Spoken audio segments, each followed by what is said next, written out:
നമ്മുടെ നാട്ടിൽ വികസന പ്രവർത്തനം നടത്തണം. സ്കൂൾ ഉണ്ടാക്കണം, ആസ്പത്രി ഉണ്ടാക്കണം, റോഡ് ഉണ്ടാക്കണം, പാലം പണിയണം, ടീച്ചർക്കും മാഷന്മാർക്കും ശമ്പളം കൊടുക്കണം, സർക്കാർ ജീവനക്കാർക്ക് ശമ്പളം കൊടുക്കണം, ആന മനുഷ്യനെ ചവിട്ടിക്കൊന്ന ഉടനെ നഷ്ടപരിഹാരം കൊടുക്കണം. ഇങ്ങനെ ഒരുപാട് കാര്യങ്ങൾ, ക്ഷേമ പദ്ധതികൾ, പെൻഷനൊക്കെ നടത്തണം. ഇതിനൊക്കെ പണം എവിടെ നിന്നാണ് കിട്ടുന്നത്? നമ്മൾ ആരെങ്കിലും ചിന്തിച്ചിട്ടുണ്ടോ ഇതിനൊക്കെ പണം എവിടെ നിന്ന്? അതൊക്കെ ഗവൺമെൻറ് കൊടുക്കണം എന്നാണല്ലോ നമ്മൾ ചിന്തിക്കുന്നത്. ഗവൺമെൻറ്റിന് ഈ പണം എവിടെ നിന്നാണ് കിട്ടുന്നത്? പാലം പണിയാനുള്ള പണം, റോഡ് ഉണ്ടാക്കാനുള്ള പണം, കുടിവെള്ളം കൊടുക്കാനുള്ള പണം, ഇലക്ട്രിസിറ്റി ഉണ്ടാക്കി കൊടുക്കാനുള്ള പണം, പെൻഷൻ കൊടുക്കാനുള്ള പണം, ഇങ്ങനെ ഓരോന്നിനുള്ള പണം ഗവൺമെൻറ്റിന് എവിടെ നിന്ന് കിട്ടും? സാധാരണ പറയാറുള്ളത് പോലെ സെക്രട്ടേറിയറ്റിൻ്റെ വടക്ക് കിഴക്കേ മൂല, കന്നിമൂലയിൽ ഒരു പ്രത്യേക തരത്തിലുള്ള മരം വെച്ച് പിടിപ്പിച്ചിട്ടുണ്ട്. ഓരോ ആവശ്യത്തിനും പണത്തിന് തികയാതെ വരുമ്പോൾ ബാലഗോപാലനോ സഖാവ് പിണറായിയോ പോയിട്ട് ഓരോ കൊമ്പിങ്ങനെ കുലുക്കുക. അപ്പോൾ സ്വർണ്ണ നാണയങ്ങൾ വീഴും. അതെടുത്തിട്ടാണ് റോഡ് പണിയുന്നത്, പാലം പണിയുന്നത് എന്നാണോ ധരിച്ചിട്ടുള്ളത്? നമ്മൾ കൊടുക്കുന്ന നികുതിപ്പണം കൊണ്ടായി റോഡ് ഉണ്ടാക്കണ മുഴുവൻ, പാലം പണിയണത് മുഴുവൻ, കുടിക്കാൻ വെള്ളം കൊടുക്കുന്നത് മുഴുവൻ, ഇലക്ട്രിസിറ്റി ഉണ്ടാക്കുന്നത്, ജീവനക്കാർക്കും അധ്യാപകർക്കും ശമ്പളം കൊടുക്കുന്നത്, സാമൂഹ്യക്ഷേമ പെൻഷൻ കൊടുക്കുന്നത്, ആസ്പത്രി ചെന്നാൽ മരുന്ന് കിട്ടുന്നത്, ആസ്പത്രിക്ക് കെട്ടിടം ഉണ്ടാവുന്നത്, ഇതൊക്കെ നമ്മൾ കൊടുക്കുന്ന നികുതി പണം കൊണ്ടാണ്. നിങ്ങൾ എപ്പോഴെങ്കിലും ആലോചിച്ചിട്ടുണ്ടോ നിങ്ങൾ കൊടുക്കുന്ന ഈ നികുതി എങ്ങടാ പോണത് എന്ന്? ഈ നികുതി കൊടുക്കണവർ ആലോചിച്ചിട്ടുണ്ടോ? എന്തൊക്കെ തരം നികുതി ഉണ്ട് രാജ്യത്ത് എന്നുള്ളതിനും ആരെങ്കിലും ആലോചിച്ചിട്ടുണ്ടോ? എല്ലാവരും നികുതി കൊടുക്കണ്ടേ? നിങ്ങളും കൊടുക്കണ്ടേ, ഞാൻ കൊടുക്കണ്ടേ, എല്ലാവരും നികുതി കൊടുക്കണ്ടേ? ഈ കൊടുക്കുന്ന നികുതി ഏതൊക്കെ, എങ്ങനാണ് ഈ കൊടുക്കുന്ന നികുതി പോണത് എന്ന് നികുതി കൊടുക്കുന്നവർ ചിന്തിച്ചിട്ടുണ്ടോ? ഇന്ത്യയിലെ ഏറ്റവും വലിയ എമൗണ്ട് ആയി വരുന്ന നികുതി സെൻട്രൽ എക്സൈസ് ഡ്യൂട്ടിയാണ്. സെൻട്രൽ എക്സൈസ് ഡ്യൂട്ടി എന്ന് പറഞ്ഞാൽ ഒരു കൊല്ലം 20 ലക്ഷം ഉറുപ്പികയിൽ കൂടുതൽ വിറ്റുവരവ്. ശ്രദ്ധിക്കണം, ടേൺ ഓവറാണ്, പ്രോഫിറ്റ് അല്ല, ലാഭമല്ല, വിറ്റുവരവുള്ള 20 ലക്ഷം രൂപയിൽ കൂടുതൽ വിറ്റുവരവുള്ള എല്ലാ സ്ഥാപനങ്ങളും സെൻട്രൽ എക്സൈസ് ഡ്യൂട്ടി കൊടുക്കണം, രജിസ്റ്റർ ചെയ്യണം. 20 ലക്ഷം ഉറുപ്പിക വിറ്റുവരവില്ലാതെ 12 മാസം കൊണ്ട് ഒരു സ്ഥാപനത്തിനും മുമ്പിലേക്ക് പോകാൻ പറ്റില്ല. ലാഭമല്ലാട്ടോ, വിറ്റുവരവാണ്, ടേൺ ഓവറാണ്. ഈ സെൻട്രൽ എക്സൈസ് ഡ്യൂട്ടി കൊടുക്കുന്നവർ കോളേജ് റോഡിലുള്ളവരുണ്ടാവാം, സുൽത്താൻ പേട്ടയിലുള്ളവരുണ്ടാവാം, കഞ്ചിക്കോടുള്ളവരുണ്ടാവും, GB റോഡിലുള്ളവരുണ്ടാവും, ഇവിടെ ഉള്ളവരൊക്കെ ഉണ്ടാവും. നിങ്ങൾ കൊടുക്കുന്ന ഈ സെൻട്രൽ എക്സൈസ് ഡ്യൂട്ടി എവിടേക്ക് പോകണു? ബാലഗോപാലിന്റെ പെട്ടിയിലേക്കാണോ നിർമ്മലാ സീതാരാമന്റെ പെട്ടിയിലേക്കാണോ? നിങ്ങൾ ആലോചിച്ചിട്ടുണ്ടോ? കൊടുക്കണം നിങ്ങളാണ്. കൊടുക്കണ നികുതി സെൻട്രൽ എക്സൈസ് ഡ്യൂട്ടി ബാലഗോപാലിന്റെ പെട്ടിയിലേക്കാണോ പോണത്, നിർമ്മലാ സീതാരാമന്റെ പെട്ടിയിലേക്കാണോ പോകുന്നത്? മിണ്ടണില്ല നിങ്ങള്. നിർമ്മലാ സീതാരാമന്റെ പെട്ടിയിലേക്ക് ഒരു ചില്ലിക്കാശ് ബാലഗോപാലിന്റെ പെട്ടിയിലില്ല, മുഴുവൻ നിർമ്മലാ സീതാരാമന്റെ പെട്ടിയിലേക്ക്. കൊടുക്കുന്നത് പാലക്കാട്ടുകാരാണ്, കൊടുക്കുന്നത് കോളേജ് റോഡിലുള്ളവരാണ്, കൊടുക്കുന്നത് കഞ്ചിക്കോടുള്ളവരാണ്. പക്ഷേ പണം മുഴുവൻ പോകുന്നത് നിർമ്മലാ സീതാരാമന്റെ പെട്ടിയിലേക്ക്. രണ്ടാമത്തെ വലിയ നികുതിയാണ് കസ്റ്റംസ് ഡ്യൂട്ടി അഥവാ ഇറക്കുമതി ചുങ്കം. നമ്മുടെ പാലക്കാട്ടുള്ളവരെന്നെ എത്ര ആൾക്കാരുണ്ട് വിദേശ രാജ്യങ്ങളിൽ? കൂടുതൽ ആൾക്കാർ UAE-യിലുണ്ട്, ദുബായിലുണ്ട്, സൗദി അറേബ്യയിലുണ്ട്, അബുദാബിയിലുണ്ട്, ഷാർജയിലുണ്ട്, ബഹ്റൈനിലുണ്ട്, ഇവിടെയൊക്കെയുണ്ട്. ഇവരൊക്കെ വരുമ്പോൾ എന്തെങ്കിലുമൊക്കെ സാധനം കൊണ്ടുവരുമ്പോൾ വിമാനത്താവളത്തിൽ നിന്ന് പുറത്തേക്ക് കടക്കണമെങ്കിൽ കസ്റ്റംസ് ഡ്യൂട്ടി കൊടുക്കണം. കൊടുക്കുന്നത് പാലക്കാട്ടുകാരാണ്. കൊടുക്കുന്ന സ്ഥലം ചിലപ്പോൾ കോയമ്പത്തൂർ എയർപോർട്ടിലാവാം, കൊച്ചി എയർപോർട്ടിലാവാം, കോഴിക്കോട് എയർപോർട്ടിലാവാം. നമ്മുടെ പാലക്കാട്ടിലോരാ കൊടുക്കുന്നത്. ഈ കസ്റ്റംസ് ഡ്യൂട്ടിയിലെ പണം എവിടേക്ക് പോകണോ? കൊടുക്കണ പണം ബാലഗോപാലിന്റെ പെട്ടിയിലേക്കാണോ നിർമ്മലാ സീതാരാമന്റെ പെട്ടിയിലാണോ? മിണ്ടണില്ല. ഉറക്കെ പറയേണ്ട സമയമായി. മുഴുവൻ പണവും നിർമ്മലാ സീതാരാമന്റെ പെട്ടിയിലേക്ക്, ഒരു ചില്ലിക്കാശ് ബാലഗോപാലിന്റെ പെട്ടിയിലില്ല. പിന്നെ ഏറ്റവും വലിയ നികുതികളിൽ ഒന്നാണ് പഴയ വിൽപ്പന നികുതി, സെയിൽസ് ടാക്സ് എന്നാണ് നമ്മൾ വിളിച്ചിരുന്നത്. പിന്നീട് അത് വാറ്റായി, ഇപ്പം GST ആയി, goods and service tax.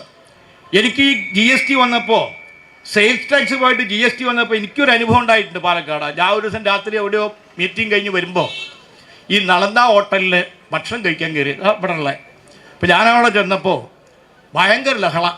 Nalanda ഹോട്ടലിൽ ഒരു ഗ്രൂപ്പായിട്ട് കുറച്ച് ആൾക്കാർ ഭക്ഷണം കഴിക്കാൻ വന്നവരും കേഷിലിരിക്കുന്നവരും കൂടി ഭയങ്കര ലഹള. അപ്പോൾ ഞാൻ ചോദിച്ചത് നമ്മുടെ പരിചയക്കാരാണല്ലോ, അതെന്തോടോ ലഹള? ഒന്നും പറയേണ്ട സഖാവേ, കുറച്ച് ആൾക്കാർ ഇവിടെ വന്നിട്ട് ഭക്ഷണം കഴിച്ച് ലഹള ഉണ്ടാക്കിക്കൊണ്ടിരിക്കുകയാണ്. അപ്പോൾ എനിക്ക് പരിചയമുള്ള ഒരാളായാലുണ്ടായി. ഞാൻ എന്താണോ ലഹളെന്താ? അല്ല, ഞങ്ങൾ സഖാവ് ഭക്ഷണം കഴിച്ചതിന് പൈസ ഞങ്ങൾ കൊടുക്കും, കഴിക്കാത്തതിന് ഭക്ഷണം കൊടുക്കില്ല. ഇപ്പം എന്താ കാര്യം എന്ന് വെച്ചാൽ beef fry, parotta, dosa, omelette ഇതൊക്കെ എഴുതിയിട്ട് വില എഴുതിയിട്ടുണ്ട്. അവസാനം GST പറഞ്ഞിട്ടൊരു ഇത് എഴുതിയിട്ടുണ്ട്. അപ്പോൾ അവർ പറഞ്ഞു ഇത് ഞങ്ങൾ കഴിച്ചിട്ടില്ല, കഴിക്കാത്തതിന് ഞങ്ങൾ പൈസ കൊടുക്കില്ല. GST പരിചയമായി വരുന്നേ ഉള്ളൂ. പഴയ സെയിൽസ് ടാക്സ് ആണ് GST ആയി മാറിയത്. നിങ്ങൾ ഏത് ഹോട്ടലിന് എയർ കണ്ടീഷനുള്ള മുറി പോയിട്ട് ചാപ്പാട് കഴിച്ചാലും വെറും ഒരു മസാല റോസ്റ്റ് കഴിച്ചാലും GST കൊടുക്കണം. എയർ കണ്ടീഷൻ ഇല്ലാത്തടത്ത് കഴിച്ചാൽ കൊടുക്കണ്ട. എയർ കണ്ടീഷൻ ഇല്ലാത്ത ഏതെങ്കിലും ഹോട്ടലിൽ പോയിപ്പെടണ്ടോ? എയർ കണ്ടീഷനിൽ ഏത് ഹോട്ടലിൽ കഴിച്ചാലും, അതാണ് ഈ ആൾക്കാർ ഈ സുൽത്താൻപേട്ട നായരുടെ കടയിലേക്ക് പോണത്. അവിടെ എയർ കണ്ടീഷൻ ഇല്ല. ബാക്കി 7 ഹോട്ടലിൽ പോയിട്ട് AC-യിൽ ഇന്ന് കഴിച്ചാലും GST കൊടുക്കണം. മുമ്പ് ഈ വിൽപ്പന നികുതി മുഴുവൻ നമുക്ക് തന്നിരുന്നത്, നമ്മളെ പിരിച്ചിരുന്നത്. ഒരു പൈസ ആർക്കും കൊടുക്കണ്ട. സെയിൽ ടാക്സ് പിരിക്കുന്ന മുഴുവൻ സംസ്ഥാനത്തിനാണ്. എന്നാൽ ഇത് GST ആയപ്പോൾ ഈ പിരിക്കുന്ന തുകയിൽ അവിടേക്ക് പോകാൻ തുടങ്ങി. നമ്മൾ നുണ പറയാറില്ല, സത്യം മാത്രമേ പറയാറുള്ളൂ. കേരളത്തിന് പിരിക്കുന്ന GST മുഴുവൻ കേരളത്തിന് തന്നെയാണ് തരുന്നത്. ഇല്ല എന്ന് നമ്മൾ പറയുന്നില്ല. പക്ഷെ എങ്ങനെയാണ് നമുക്ക് നഷ്ടം വരുന്നത്? IGST എന്ന് പറഞ്ഞിട്ടൊരു ഏർപ്പാടുണ്ട്, അന്തർ സംസ്ഥാന വ്യാപാരം. അതിൽ ഏറ്റവും കൂടുതൽ നഷ്ടം വരുന്ന സംസ്ഥാന കേരളം. കേരളത്തിൻ്റെ പ്രത്യേകത എന്ന് വെച്ചാൽ മലയാളി കേരളത്തിന് മാത്രമല്ല സാധനം വാങ്ങുന്നത്. മലയാളി കോയമ്പത്തൂർ പോയിട്ട് തുണിയെടുക്കും, തിരുപ്പൂർ പോയി തുണിയെടുക്കും, പൊള്ളാച്ചി പോയി പലചരക്കെടുക്കും, ബാംഗ്ലൂർ പോയി ഗ്രാനൈറ്റ് വാങ്ങും. എന്തിന്? രാജസ്ഥാനിൽ പോയി മാർബിൾ നേരിട്ടെടുത്ത് വീടുണ്ടാക്കുന്നവരുണ്ട്. ഇതൊക്കെ വാങ്ങുമ്പോൾ അവിടെയാണ് നമ്മൾ GST കൊടുക്കുന്നത്. അന്തർ സംസ്ഥാന വ്യാപാരത്തിനാണ് IGST എന്ന് വിളിക്കുക. ഈ IGSTയിൽ വരുന്ന വരുമാനം, അന്തർ സംസ്ഥാന വരുമാനം 50-50 ആയിട്ട് ഭാഗിക്കണം. ഇതായിരുന്നു GST കൗൺസിലിന്റെ തീരുമാനം. അന്തർ സംസ്ഥാന വ്യാപാരത്തിലൂടെ കിട്ടുന്ന നികുതി കേന്ദ്രത്തിനാണ്, യൂണിയൻ ഗവൺമെന്റിനാണ്. അതിന്റെ പകുതി അവർക്കും പകുതി നമുക്കുമാണ്. 2023 വരെ ആ തുക നമുക്ക് തന്നിരുന്നു. 2023 ഇന്ത്യ ഗവൺമെന്റ് ഒറ്റ ഉത്തരവിലൂടെ ഇനി മുതൽ IGSTയുടെ വിഹിതം സംസ്ഥാനങ്ങൾക്ക് നൽകുന്നതല്ല. ഒറ്റ ഉത്തരവ് വന്നു. ഇതുവഴി കേരളത്തിന് നഷ്ടം ഒരു കൊല്ലം 56,000 കോടി രൂപയാണ് നമ്മൾ കൊടുക്കുന്ന നികുതി. നിങ്ങൾ ആലോചിച്ച് നോക്കുക, വേറെ ആരെയും നമ്മൾ ചോദിക്കുന്നില്ല. മലയാളി കൊടുക്കുന്ന നികുതി കേരളത്തിലേക്ക് തിരിച്ചു കിട്ടണ്ടേ? നമ്മുടെ പിരിക്കുന്ന നികുതി നമുക്ക് തിരിച്ചു തരണം, അതിന്റെ വിഹിതം. ഇതാണ് നമ്മൾ പറയുന്നത്. ഏറ്റവും വലിയ അന്യായം നമ്മുടെ രാജ്യത്ത് നിലനിൽക്കുന്നത് സംസ്ഥാനങ്ങളും യൂണിയൻ ഗവൺമെന്റും തമ്മിലുള്ള ബന്ധത്തിൽ പൊളിച്ചെഴുത്ത് വേണ്ടത്. അതാണ് ഈ സമരത്തിന്റെ വലിപ്പം. പൊളിച്ചെഴുത്ത് വേണ്ടത്. നിങ്ങൾ എപ്പോഴെങ്കിലും ചിന്തിച്ചിട്ടുണ്ടോ? റോഡ് ആരുണ്ടാക്കണം? സംസ്ഥാനം ഉണ്ടാക്കണം. ആസ്പത്രി കെട്ടിടം ആരുണ്ടാക്കണം? സംസ്ഥാനം ഉണ്ടാക്കണം. ഡോക്ടർക്ക് നേഴ്സിന് ശമ്പളം ആര് കൊടുക്കണം? സംസ്ഥാനം കൊടുക്കണം. കുടിക്കാൻ വെള്ളം ആര് കൊടുക്കണം? സംസ്ഥാനം കൊടുക്കണം. ഇലക്ട്രിസിറ്റി ആരുണ്ടാക്കണം? സംസ്ഥാനം ഉണ്ടാക്കണം. പാലം ആര് പണിയണം? സംസ്ഥാനം ചെയ്യണം. സ്കൂൾ കെട്ടിടം ആരുണ്ടാക്കണം? സംസ്ഥാനം ചെയ്യണം. എല്ലാം സംസ്ഥാനം ചെയ്യണം. വികസനത്തിന്റെ 85% ചുമതലയും സംസ്ഥാനം. എന്നാൽ പിരിക്കുന്ന നികുതിയുടെ 85% ഇന്ത്യ ഗവൺമെന്റ്. ഈ ഒരു അന്യായം എങ്ങനെയാണ് നമ്മൾ സഹിക്കുന്നത്? ഇതാണ് ഈ സമരത്തിലൂടെ നമ്മൾ ഉന്നയിക്കുന്നത്. വികസനം മുഴുവൻ സംസ്ഥാനം ചെയ്യണം, എന്നാൽ നികുതി പിരിക്കുന്ന മുഴുവൻ അവര്. ഈ അന്യായം നിർത്തണം. ഇതാണ് ഈ സമരത്തിലൂടെ നമ്മൾ ഉന്നയിക്കുന്നത്. വികസനത്തിൽ അവർക്ക് പങ്കില്ല. അതല്ലേ വയനാട്ടിൽ? അത് ഒരു വികസനം എന്ന് പോലും പറയാൻ പറ്റില്ല, ദുരന്തമാണ്. ആ ദുരന്തത്തിൽ തകർന്നു പോയ മനുഷ്യരെ പുനരധിവസിപ്പിക്കുന്നതിന് ഇന്ത്യ ഗവൺമെന്റിന് ഒരു പങ്കുമില്ലേ? അതാണ് പിണറായി ചോദിച്ചത്, ഞങ്ങളെന്താ കേരളീയരെന്താ, മലയാളിക്ക് കേരളം എന്താ ഇന്ത്യയിലല്ലേ എന്ന് നമ്മൾ ചോദിച്ചത്. കേരളത്തിന് ഒരു പ്രത്യേകതയുണ്ട്. നമ്മുടെ റിപ്പബ്ലിക്കിന്റെ 75 കൊല്ലം ആഘോഷിക്കുമ്പോൾ മലയാളി അഭിമാനത്തോടു കൂടി പറയണം, ഈ 75 കൊല്ലത്തെ നമ്മുടെ റിപ്പബ്ലിക്കിന്റെ ചരിത്രത്തിൽ ഇന്ത്യ എന്ന വൈവിധ്യങ്ങളുടെ യൂണിയനായി മാറിയ ഈ രാഷ്ട്രത്തിൽ പല ഘട്ടങ്ങളിൽ പല ഭാഗങ്ങളിൽ നമ്മുടെ രാജ്യത്തിന്റെ ഐക്യത്തിനെതിരായിട്ടുള്ള വെല്ലുവിളി ഉയർന്നു വന്നിട്ടുണ്ട്. ബോംബെയിൽ മദ്രാശി വാല, ധോത്തി വാല മുർദാബാദ്, ബോംബെയിലെ ജോലി ബോംബെക്കാർക്ക് വേണം എന്നുള്ള മുദ്രാവാക്യം ഉയർന്നു. ധോത്തി വാല മുർദാബാദ് എന്ന് പറഞ്ഞാൽ എന്താ മലയാളം അറിയോ? മുണ്ടെടുത്തോന്ന് തോലയട്ടെ. അങ്ങനെ നമ്മളെ ബോംബെയിൽ പോയി ജോലി ചെയ്തിരുന്ന മലയാളികളെ അവിടെ നാട്ടി ഓടിക്കാൻ നീക്കുണ്ടായിട്ടുണ്ട്. ആസാമിൽ ഒരു ഘട്ടത്തിൽ ബോർഡ് എഴുതി വെച്ച് സമരം ചെയ്തവിടെ ഇന്ത്യൻ പട്ടി പോ പുറത്ത് എന്ന് ആസാമിൽ മുദ്രാവാക്യം വിളിച്ചു. പഞ്ചാബിൽ ഖലിസ്ഥാൻ എന്ന ഒരു രാഷ്ട്രം ഉണ്ടാവണം, ഞങ്ങൾ ഇന്ത്യയിൽ നിന്ന് വിട്ടുപോവുകയാണെന്ന് പറഞ്ഞു. പാകിസ്ഥാനിൽ കശ്മീരിൽ ഇന്ത്യക്കെതിരായിട്ടുള്ള പല നീക്കങ്ങളും ഉണ്ടായിട്ടുണ്ട്. ഇങ്ങനെ ഈ രാജ്യത്തിന്റെ പല ഭാഗങ്ങളിൽ നമ്മുടെ രാജ്യത്തിന്റെ ഐക്യത്തിനെതിരായിട്ടുള്ള പല മുദ്രാവാക്യങ്ങൾ ഉയർന്നു വന്നിട്ടുണ്ട്. എന്നാൽ മലയാളി ആരുടെ മുമ്പിലും തലകുനിക്കാതെ ഹൃദയത്തിൽ കൈപ്പത്തി ചേർത്ത് പറയാം, ഇന്ത്യ രാജ്യത്തിന്റെ ഐക്യത്തിനെതിരായി ഒരു ചെറു ശബ്ദമുയരാത്ത ഈ രാജ്യത്തിന്റെ ഇന്റഗ്രൽ പാർട്ടാണ് കേരളം. രാജ്യത്തിന്റെ അഭിമാനമാണ് കേരളം. ആ കേരളത്തോടല്ല ഈ തോന്നിയാസി ഇവർ ചെയ്യുന്നത്. നിങ്ങൾ ആലോചിച്ച് നോക്കണേ, പിരിക്കുന്ന നികുതിയുടെ വിഹിതം നമുക്ക് തരണ്ടേ? നമ്മളല്ലേ നികുതി കൊടുക്കുന്നത്, ആ വിഹിതം നമുക്ക് തരണ്ടേ? അപ്പോ ഇവിടെ രാജേന്ദ്രൻ പറഞ്ഞ പോലെ ഒരു മന്ത്രി പറയാണ്, ഞങ്ങളിൽ ഒന്നുമില്ല, പിച്ച ദണ്ഡനമായി വാ ഒക്കെ പൊളിഞ്ഞു പോയി, അപ്പൊ ഞങ്ങൾ എന്തെങ്കിലും തരാം. അതൊക്കെ നിങ്ങൾ അച്ചുവീട്ടിൽ പോയി പറഞ്ഞാൽ മതി. അതൊന്നും മലയാളി നിങ്ങളുടെ അടുത്ത് ഒരു ഭിക്ഷയ്ക്ക് വരാൻ പോകുന്നില്ല. പൊരുതി നേടും. പൊരുതി നേടിയ ശീലമേ ഉള്ളൂ മലയാളി. ഇവർ മനസ്സിലാക്കേണ്ടത്, ബ്രിട്ടീഷുകാരുടെ മുമ്പിൽ കീഴടങ്ങിയിട്ടില്ല മലയാളി, ബ്രിട്ടീഷ് പട്ടാളത്തിന്റെ മുമ്പിൽ. എന്നിട്ട് വേണ്ട ഈ കൊരങ്ങന്മാരുടെ മുമ്പിൽ നമ്മൾ കീഴടങ്ങാൻ. അതുകൊണ്ട് അങ്ങനത്തെ ഭയമൊന്നും ഞങ്ങളെ ഭയപ്പെടുത്താൻ നോക്കണ്ട. മലയാളി പൊരുതി നേടും. ഇവിടെ പുന്നപ്ര വയലാർ പരാമർശിച്ചല്ലോ. എന്തായിരുന്നു പുന്നപ്ര വയലാർ സമരം? 27 മുദ്രാവാക്യങ്ങളായിരുന്നു രാജാവിന്റെ മുമ്പിൽ, രാജാവിന്റെ പ്രധാനമന്ത്രിയായിരുന്ന CP രാമസ്വാമി അയ്യരുടെ മുമ്പിൽ സംയുക്തമായിട്ടുള്ള തൊഴിലാളി സംഘടനകൾ ഒരു നിവേദനമായി സമർപ്പിച്ചത് 27 ആവശ്യങ്ങളായിരുന്നു. ചർച്ചയ്ക്ക് വിളിച്ചു രാജാവ്. തിരുനാൾ രാജാവായിരുന്നു. രാജാവും രാജാവിന്റെ പ്രധാനമന്ത്രിയായിട്ടുള്ള CP രാമസ്വാമി അയ്യരും ഉണ്ട്.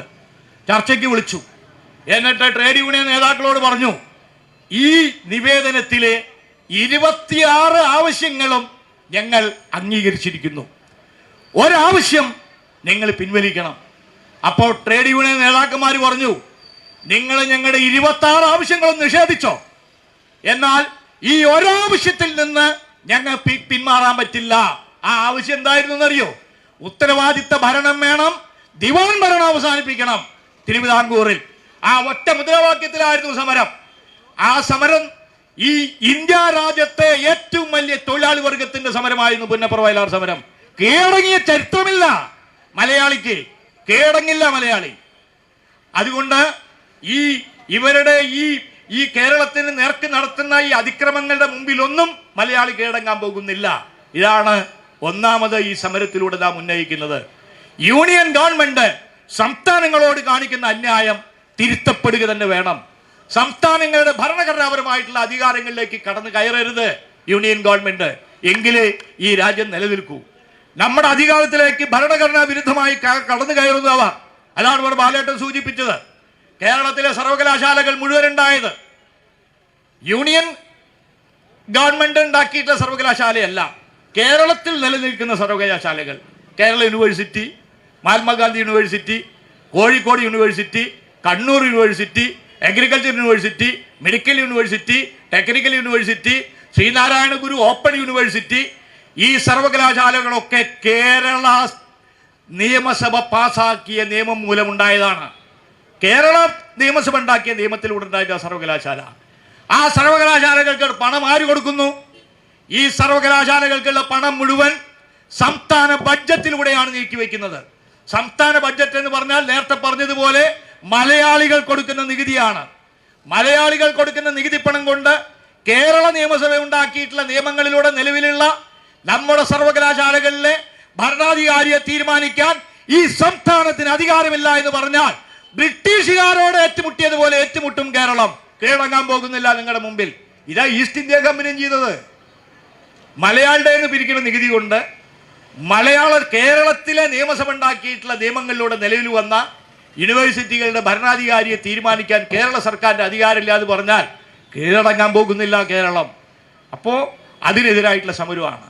നിയമസഭ പാസ്സാക്കിയിട്ടുള്ള ഇത്ര നിയമങ്ങൾ ഗവർണർ ഉൾപ്പെടാതെ വെച്ചിട്ടുള്ളത്. എന്താ അധികാരം ഗവർണർക്ക്? കേരളത്തിലെ ജനങ്ങൾ തെരഞ്ഞെടുത്ത നിയമസഭ ഏകകണ്ഠമായി പാസ്സാക്കിയിട്ടുള്ള നിയമങ്ങൾ, പ്രതിപക്ഷത്തിന്റെ എതിർപ്പ് പോലും ഇല്ലാതെ ഏകകണ്ഠമായി കേരള നിയമസഭ പാസ്സാക്കിയിട്ടുള്ള ബില്ലുകൾ ഗവർണർ ഒപ്പിടാതെ ഭരണിയിൽ അടച്ചു വെച്ചിരിക്കുകയാണ്. കേരള ജനതയോടുള്ള വെല്ലുവിളിയാണത്. നിയമസഭ ഏകകണ്ഠമായി പാസ്സാക്കിയിട്ടുള്ള നിയമത്തിൽ ഗവർണർക്ക് വേണമെങ്കിൽ വിശദീകരണം ചോദിക്കാം. ഇന്ന ഭാഗത്ത് ചെറിയൊരു കൺഫ്യൂഷൻ ഉണ്ട്, എന്താണ് നിങ്ങൾക്ക് അതിന്റെ വിശദീകരണമൊക്കെ ചോദിക്കാം. പക്ഷേ കേരള നിയമസഭ ഏകകണ്ഠമായി പാസ്സാക്കിയിട്ടുള്ള നിയമം തടഞ്ഞു വെക്കാൻ ആരാണ് ഇവിടുത്തെ ഗവർണർ? എന്തധികാരമാണ് ഗവർണർക്കുള്ളത്? ജനാധിപത്യത്തിൽ ജനങ്ങൾ തെരഞ്ഞെടുക്കുന്ന നിയമസഭയാണ് ഏറ്റവും ഉയർന്നത്. അതുകൊണ്ട് ജനങ്ങൾ തെരഞ്ഞെടുത്ത നിയമസഭ പാസാക്കുന്ന ബില്ലുകൾ ഒപ്പിടാതെ അടച്ചു വെക്കരുത്. ഇങ്ങനെ ഒരുപാട് കാര്യങ്ങളുണ്ട്. രണ്ടാമത്തെ കാര്യം, ഇവർ കേരളത്തോട് ചെയ്യുന്ന അന്യായം നമ്മൾ ആരും ശ്രദ്ധിക്കാതെ പോണതാണ്. കടം വാങ്ങാൻ പാടില്ല കേരളം. കേരളത്തിന്റെ GSDPയുടെ 4% കൂടുതൽ കടം വാങ്ങാൻ പാടില്ല. ആരാണ്ടാക്കുന്ന നിയമം? India government. സംസ്ഥാനങ്ങൾ കടം വാങ്ങാൻ പാടില്ല. അപ്പോ ഇവിടുത്തെ മാപ്ര എന്ന് പറഞ്ഞിട്ടുണ്ടെങ്കിൽ മാധ്യമ പ്രവർത്തകർ, ആ മാപ്രകൾ എഴുതി കടം വാങ്ങി കേരളം എവിടേക്ക് പോവും? കേരളം ശ്രീലങ്കയാവോ എന്നൊക്കെ എഴുതി. ഇവർ കേരളം ശ്രീലങ്കയാവും എന്ന് പറഞ്ഞ് പ്രചരിപ്പിച്ച അവസാനം ശ്രീലങ്ക കേരളമായി. അങ്ങനെ ഉണ്ടായത്. ഇവർ മനസ്സിലാക്കുന്നത് ഈ കടം വാങ്ങുന്നത് എന്തോ ഒരു തെറ്റാണ്. നമ്മുടെ തന്നെ ചില സഖാക്കൾ ചില പാർട്ടി യോഗങ്ങളിലും സമ്മേളനങ്ങളിലും ഒക്കെ ചിലർ ചർച്ചയിൽ പങ്കെടുക്കുമ്പോൾ, അല്ല അങ്ങനെ കടം വാങ്ങിയാൽ ഇതെന്താ ഇതിനൊരു അവസാനം? കടം വാങ്ങുന്നത് ഒറ്റ സന്ദർഭത്തിലേ കുറ്റാവുള്ളൂ. കടം വാങ്ങി ചീട്ടളിക്കാൻ പോകരുത്, കടം വാങ്ങി കുതിരപ്പന്തയത്തിന് പോകരുത്, കടം വാങ്ങി കള്ളുടിക്കാൻ പോകരുത്, കടം വാങ്ങി തൂന്യാസം നടത്തി ദർബാറടിച്ച് കളയരുത്. കടം വാങ്ങി നിക്ഷേപിക്കണം. കടം വാങ്ങി നിക്ഷേപിക്കുമ്പോഴാണ് സമ്പത്ത് ഉണ്ടാവുന്നത്. എന്താ അതിന്റെ തെളിവെന്ന് ചോദിച്ചാൽ ഞാൻ എന്നെ തന്നെ പറയാം. എനിക്ക് ഒരു വീടുണ്ടായത് എൻ്റെ ഭാര്യയുടെ പേരിൽ ഞങ്ങൾ ബാങ്കിൽ നിന്ന് വായ്പ എടുത്തു, ഭാര്യയുടെ ശമ്പളത്തിന് അടച്ചു തീർത്തു. ഇപ്പം ഞങ്ങൾ രണ്ടാളും ഒരു വീടിൻ്റെ മുതലാളിമാരായി. കടം വാങ്ങി നിക്ഷേപിച്ചുകൊണ്ടാണ് നമുക്ക് വീടുണ്ടായത്. ഇവിടെ ഇരിക്കുന്ന ഈ കോളേജ് റോഡിലുള്ള ഏത് കടക്കാരനോട് വേണമെങ്കിൽ നിങ്ങൾ ചോദിച്ചോ, ബാങ്ക് വായ്പയിലാണ് എല്ലാ കച്ചവടങ്ങളും നടക്കുന്നത്. ഓട്ടോറിക്ഷ ഓടിക്കുന്ന നമ്മുടെ സഖാക്കളുണ്ട്. എല്ലാവരും ബാങ്ക് വായ്പയിൽ ഓട്ടോറിക്ഷ എടുത്തിട്ടാണ് ഓട്ടോറിക്ഷ ഓടിക്കുന്നത്. എന്നിട്ട് അവർ ഓട്ടോറിക്ഷ ഓടിച്ചിട്ടുള്ള പണം കൊണ്ട് കുടുംബം പുലർത്തുകയും ചെയ്യും, ബാങ്ക് വായ്പ അടച്ചു തീർക്കുകയും ചെയ്യും. 5-10 കൊല്ലം കഴിഞ്ഞാൽ ഒരു ഓട്ടോറിക്ഷ ഒരു ഉടമസ്ഥരായി. ഇങ്ങനെ കടം വാങ്ങി നിക്ഷേപിച്ചാലല്ലേ സ്വത്തുണ്ടാവുള്ളൂ. കടം വാങ്ങി നിക്ഷേപിച്ച് കേരളത്തിന്റെ പശ്ചാത്തല വികസനം വികസിപ്പിച്ചത് കൊണ്ടാണ് കേരളം നമ്മുടെ GDP ഗ്രോത്ത് റേറ്റിൽ 12.5% ഉയർന്നത്. സംസ്ഥാനങ്ങളാവുമ്പോൾ GSDP എന്നാ പറയാ, ഗ്രോസ് സ്റ്റേറ്റ് ഡൊമസ്റ്റിക് പ്രൊഡക്ഷൻ. അഖിലേന്ത്യ അടിസ്ഥാനമാകുമ്പോൾ DGP എന്ന് വിളിക്കും. ഇന്ത്യയുടെ GDP എത്രയാണെന്നറിയോ? ഇന്ത്യ രാജ്യത്തിന്റെ സമ്പത്തുൽപാദനത്തിന്റെ വളർച്ചാ നിരക്ക് 6.7%. കേരളത്തിന്റെ എത്രയാണെന്നറിയോ? GDP growth റേറ്റാ 12%. അഖിലേന്ത്യ ശരാശരിയുടെ ഇരട്ടിയാണ് കേരളത്തിന്റെ സമ്പത്തുൽപാദനത്തിന്റെ വളർച്ചാ നിരക്ക്. നിങ്ങൾക്ക് കടം വാങ്ങാം, സംസ്ഥാനം വാങ്ങിക്കൂടാ. തിരിച്ചടയ്ക്കാൻ വഴിയുള്ളവർ കടം വാങ്ങുന്നത് എന്തിനാണ് മുടക്കുന്നത് നിങ്ങൾ? ഞാൻ അത് പറയുമ്പോൾ എളുപ്പം മനസ്സിലാവാൻ ഞാൻ പറയാം. ഇപ്പൊ ഈ ദേശീയപാത ഉണ്ടാക്കുന്നുണ്ടല്ലോ, നാഷണൽ ഹൈവേ ഉണ്ടാക്കുന്ന ആരാ? National highway authority of India ഗവൺമെന്റിന്റെ സർഫസ് ട്രാൻസ്പോർട്ട് മിനിസ്റ്ററുടെ കീഴിലത്തെ ഒരു സ്ഥാപനമാണ് national highway authority of India. ഇവര് ദേശീയപാത ഉണ്ടാക്കാനുള്ള പണം എവിടെ നിന്ന് കണ്ടെത്തുന്നു? ഇന്ത്യ ഗവൺമെന്റ് നേരിട്ട് ഇങ്ങനെ കൊടുക്കുകയാണോ? പണം അവർക്ക് വായ്പയായിട്ട് അനുവദിക്കും India government. National highway authority of India national government ബാങ്കുകളുടെ നാഷണൽ ബാങ്കുകളുടെ ഒരു കൺസോർഷ്യം ഉണ്ടാക്കും. State bank of India, Canara bank, Punjab national bank, ഇങ്ങനെയൊക്കെയുള്ള നാഷണലൈസ്ഡ് ബാങ്കുകളുടെ കൺസോർഷ്യം ഉണ്ടാക്കിയിട്ട് ഗവൺമെന്റ് അവരോട് പറയും, ദേശീയപാത ഉണ്ടാക്കാൻ നിങ്ങൾ 10,000 രൂപ കടം കൊടുക്കണം. അങ്ങനെ ഒരു 10,000 രൂപ കടം കൊടുത്തിട്ട് ദേശീയപാത ഉണ്ടാക്കും. അത് തിരിച്ചു പിടിക്കാനാണ് ടോൾ വെക്കുന്നത്. ഇപ്പം നാഷണൽ ഹൈവേ അതോറിറ്റി ഓഫ് ഇന്ത്യക്ക് കടം വാങ്ങാം. നിങ്ങൾ ആലോചിച്ച് നോക്ക്. നാഷണൽ ഹൈവേ അതോറിറ്റി ഓഫ് ഇന്ത്യക്ക് റോഡുണ്ടാക്കാൻ, പാലുണ്ടാക്കാൻ കടം വാങ്ങാം. എന്നാൽ കേരളത്തിൽ റോഡും പാലും ഉണ്ടാക്കുന്നതിന് കിഫ്ബിക്ക് കടം വാങ്ങാൻ പാടില്ല. എന്തന്യായമാണത്? അവർക്ക് വാങ്ങാം, നമുക്ക് വാങ്ങാൻ പാടില്ല. അവരുടെ GDP ഗ്രോത്ത് റേറ്റ് 6%, നമ്മുടെ 12%. 12% സമ്പത്ത് വളർച്ചയുള്ള സംസ്ഥാനത്തിന് കടം വാങ്ങാൻ പാടില്ല. എന്നാൽ 6% സമ്പത്ത് വളർച്ചയുള്ള ഇന്ത്യ ഗവൺമെന്റിന് കടം വാങ്ങാം. ആരുണ്ടാക്കുന്നു നിയമം? നിങ്ങൾക്ക് അറിയുമ്പോൾ ഇന്ത്യ രാജ്യത്തിന്റെ പൊതുകടം എത്രയാണെന്ന്? ഈ രാജ്യത്തിന്റെ ആഭ്യന്തര സമ്പത്തുൽപാദനത്തിന്റെ 70% വായ്പയാണ്.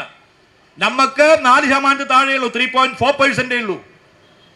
ഇപ്പോഴും ഇന്ത്യയുടെ GDP ഗ്രോത്ത് റേറ്റിന്റെ 70% വായ്പയാണ്. വായ്പ എടുക്കുക മാത്രമല്ല അവർ ചെയ്യുന്നത്. അവരെങ്ങനെയൊക്കെയാണ് പണം ഉണ്ടാക്കുന്നത്? സർക്കാരിന്റെ ഉടമസ്ഥതയിലുള്ള, അതായത് ജനങ്ങളുടെ പൊതുസ്ഥാപനങ്ങൾ വിൽക്കും. ഹിന്ദുസ്ഥാൻ പെട്രോളിയം കോർപ്പറേഷൻ വിൽക്കും, കപ്പൽശാല വിൽക്കും, ബെമൽ വിൽക്കും, ഇങ്ങനെ ഓരോന്നോരോന്ന് വിറ്റ് പണം ഉണ്ടാക്കും. ഇവിടെയാണ് ഇടതുപക്ഷത്തിന്റെ ബദൽ. അഭിമാനം കൊള്ളണം നമ്മൾ. ഈ കേരളത്തിൽ ഇത്ര ബുദ്ധിമുട്ടുണ്ടായിട്ടും കേരള സർക്കാർ അതിന്റെ ഉടമസ്ഥതയിലുള്ള ചെറിയ ഒരു സ്ഥാപനമെങ്കിലും വിൽപ്പനയ്ക്ക് വെച്ചിട്ടുണ്ടോ? കേരളത്തിൽ ഏതെങ്കിലും ഒരു പബ്ലിക് സെക്ടർ, ഒരു പൊതുമേഖലാ സ്ഥാപനം വിറ്റ് പണം ഉണ്ടാക്കുന്നുണ്ടോ? ഞാൻ നിങ്ങളോട് പറയാം, ഇപ്പൊ കേരളത്തിൽ സാമ്പത്തിക പ്രതിസന്ധി കുറച്ചൊക്കെ ഉണ്ട്. മലബാർ സിമെന്റ്സ് വിൽക്കാന്ന് വിചാരിക്കുക, പൈസ കിട്ടും. മലബാർ സിമെന്റ്സിന് വിറ്റാലും പൈസക്ക് കിട്ടും. മിനറൽസ് ആൻഡ് മെറ്റൽസ് വിറ്റാ പൈസ കിട്ടും. കെൽട്രോൺ വിറ്റാ പൈസ കിട്ടും. ഇങ്ങനെ ഒരുപാട് കേരള സർക്കാരിന്റെ പൊതുമേഖലാ സ്ഥാപനങ്ങളുണ്ട്. ഇതൊന്നും കേരള സർക്കാർ വിൽക്കുകയല്ല, ബജറ്റിൽ പണം അവർക്ക് കൊടുത്ത് പൊതുമേഖല ഇതിനെ സംരക്ഷിക്കുകയാണ്. ഇതാണ് വ്യത്യാസം. ഈ വ്യത്യാസമാണ് ഇതിന്റെ രാഷ്ട്രീയം. അതാണ് അവർക്ക് സഹിച്ചുകൂടാത്തത്. കേരളം ഇങ്ങനെ നമ്പർ 1 ആകുന്നത് അവർക്ക് സഹിക്കുന്നില്ല. ലോകം അംഗീകരിച്ച മനുഷ്യ വികാസത്തിന്റെ ഹ്യൂമൻ ഡെവലപ്മെന്റ് ഇൻഡെക്സ്, മനുഷ്യ വികാസത്തിന്റെ സൂചികകൾ ഐക്യരാഷ്ട്രസഭ അംഗീകരിച്ചതിലെ ഏറ്റവും പ്രധാനപ്പെട്ട എല്ലാ സൂചികകളിലും ഇന്ത്യയിൽ നമ്പർ 1 ആണ് കേരളം. ഇന്ത്യയിൽ നമ്പർ 1 ആണെന്നല്ല, ചില പ്രധാനപ്പെട്ട ചില കാര്യത്തിൽ അമേരിക്കയുടെ മുകളിലാണ് കേരളം. മോർട്ടാലിറ്റി റേറ്റ്, ശിശുമരണ നിരക്കിൽ അമേരിക്കയുടെ മുകളിലാണ് കേരളം നിൽക്കുന്നത്. അറിയോ നിങ്ങൾക്ക്? ഒരു മനുഷ്യ വികാസത്തിന്റെ സൂചികകളിൽ ഏറ്റവും പ്രധാനപ്പെട്ട ഒരു കാര്യമാണ് ശിശു മരണ നിരക്ക്. അമേരിക്കയെക്കാളും മുള്ള കേരളം ആ കാര്യത്തിൽ. എങ്ങനെ കേരളം മുമ്പിലേക്ക് വരുന്നത് സഹിക്കുന്നില്ല. എങ്ങനെയാണ് കേരളം ഇങ്ങനെ മുമ്പിലേക്ക് വരുന്നത്? നാം ആഗോള സാമ്രാജ്യത്വ ആഗോളവൽക്കരണ നയങ്ങൾ നടപ്പാക്കുന്നില്ല.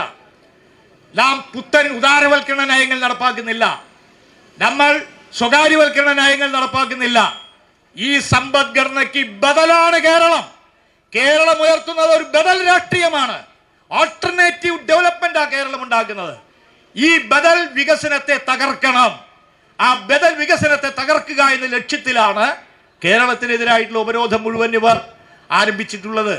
കേരളത്തോടുള്ള രാഷ്ട്രീയ വിരോധം മാത്രമല്ല, ഈ ബദൽ വികസന പദ്ധതി പൊളിക്കണം. ആഗോളവൽക്കരണം അംഗീകരിക്കണം, സ്വകാര്യവൽക്കരണം അംഗീകരിക്കണം, പുത്തൻ ഉദാരവൽക്കരണ സാമ്പത്തിക നയം അംഗീകരിക്കണം. അല്ലെങ്കിൽ നിങ്ങളെ ഞങ്ങൾ പൊളിക്കും. ഈ ബദലിനെയാണ് ഇവർ തകർക്കാൻ ശ്രമിക്കുന്നത് എന്ന് മനസ്സിലാക്കിക്കൊള്ളണം. അവിടെയും നമ്മൾ കീഴടങ്ങാൻ പോകുന്നില്ല. ഈ ബദൽ നയം ഉയർത്തിപ്പിടിക്കും നമ്മൾ. അത് നമ്മുടെ രാഷ്ട്രീയ. ഈ ബദലാണ് പുത്തൻ സാമ്രാജ്യത്വ ആഗോളവൽക്കരണത്തിനെതിരായിട്ടുള്ള നയം. ഈ നയം ഉയർത്തിപ്പിടിച്ച് നമ്മൾ മുമ്പിലേക്ക് പോകും. എല്ലാ രംഗത്തും ഈ വികസനമാണ് നാം ഉയർത്തിപ്പിടിക്കുന്നത്. അതുകൊണ്ടാണ് അഭിമാനത്തോടു കൂടി കമ്മ്യൂണിസ്റ്റുകാർ പറയാറുള്ളത്, കേരളം ഇന്ന് കേവലം ഒരു സ്ഥലപ്പേരല്ല. ഇവരുടെ ഫാസിസ്റ്റിക് ആയിട്ടുള്ള, അതായത് ഫാസിസ്റ്റ് പ്രവണതകളുള്ള ഈ സർക്കാരിന്റെ നയങ്ങൾക്കെതിരായി മതനിരപേക്ഷത ഉയർത്തിപ്പിടിച്ചുകൊണ്ട്, ബദൽ വികസനം ഉയർത്തിപ്പിടിച്ചുകൊണ്ടുള്ള ജനങ്ങളുടെ പോരാട്ടത്തിന്റെ പര്യായ പദമാണ് ഇന്ന് കേരളം. കേരളം കേവലം ഒരു സ്ഥലപ്പേര് മാത്രമല്ല. ആ പോരാട്ടത്തെയാണ് ഇവർ തകർക്കാൻ ശ്രമിക്കുന്നത്. ഇതിന്റെ മുമ്പിൽ നമുക്ക് കീഴടങ്ങിക്കൂടാ. എല്ലാ രംഗത്തും നമുക്കൊരു മുന്നേറ്റമാണ്. സ്ത്രീകളുടെ രംഗത്ത് ഈ സമരത്തിൽ തന്നെ എത്ര സ്ത്രീകൾ പങ്കെടുക്കുന്നു നിങ്ങൾ ആലോചിച്ച് നോക്കുക. നമ്മൾ ആരും പറയാത്തൊരു കാര്യം അറിയോ നിങ്ങൾക്ക്? കേരളത്തിലെ എയ്ഡഡ് ഗവൺമെന്റ് സ്കൂളുകളിൽ, അത് 1-ാം ക്ലാസ് മുതൽ LKG മുതൽ +2 വരെയുള്ള കേരളത്തിലെ എല്ലാ സ്കൂളുകളിലെയും 83% വനിതാ ടീച്ചർമാരാണ്. ഇന്ത്യയിൽ ഒരു സ്ഥലത്തുമില്ല. 83% വനിതാ ടീച്ചർമാരാണ് കേരളത്തില്. ഞാനപ്പോൾ ആദ്യം വിചാരിച്ച് കോളേജിലൊക്കെ ചിലപ്പോൾ അത്ര ഉണ്ടാവില്ല എന്ന്. ഈയിടെ അന്വേഷിച്ച് നോക്കിയപ്പോൾ പുതിയ ഡാറ്റ പ്രകാരം കേരളത്തിലെ ഗവൺമെന്റ് എയ്ഡഡ് കോളേജുകളിൽ 54% ലേഡി ടീച്ചേഴ്സാണ്. സർക്കാർ സർവീസിൽ ഇത്ര ഉണ്ടാവില്ല എന്ന് വിചാരിച്ചു. പുതിയ ഡാറ്റ വെച്ച് കേരളത്തിന്റെ സർക്കാർ സർവീസിലെ 57% സ്ത്രീകളാണ്. സ്ത്രീകളുടെ എണ്ണം കുറവുള്ളത് ആകെയുള്ള മിലിറ്റൻ ഫോഴ്സിൽ മാത്രമേ ഉള്ളൂ. പോലീസ്, എക്സൈസ്, ഫോറസ്റ്റ് ഇങ്ങനെയുള്ളവർക്ക്. അവിടേക്ക് ഉൾപ്പെടെ നമ്മൾ സ്ത്രീകളെ എടുത്തുകൊണ്ടിരിക്കുക. എങ്ങനെ സ്ത്രീ മുന്നേറ്റം ഇന്ത്യയിലല്ല ലോകത്ത് തന്നെ ഇത്രയധികം. കേരളം ഉണ്ടായ കാലം മുതൽ തന്നെ മെഡിക്കൽ രംഗത്ത് 85% സ്ത്രീകളാ, നഴ്സുമാര് അങ്ങനെയുള്ളവരൊക്കെ. ഇപ്പോൾ നിങ്ങൾ നോക്കണം, പുതിയ ഡേറ്റ വെച്ച് കേരളത്തിലെ സ്വകാര്യ മേഖലയിലും സർക്കാർ മേഖലയിലും പ്രാക്ടീസ് ചെയ്യുന്ന ഡോക്ടർമാരിൽ 53% ലേഡി ഡോക്ടർമാരായി. ഇങ്ങനെ എല്ലാ രംഗത്തും പുരോഗമിക്കുകയാണ് കേരളം. ഒരു സമൂഹത്തിന്റെ ആരോഗ്യകരമായ വളർച്ചയുടെ അടയാളങ്ങളാണ് ഇതൊക്കെ.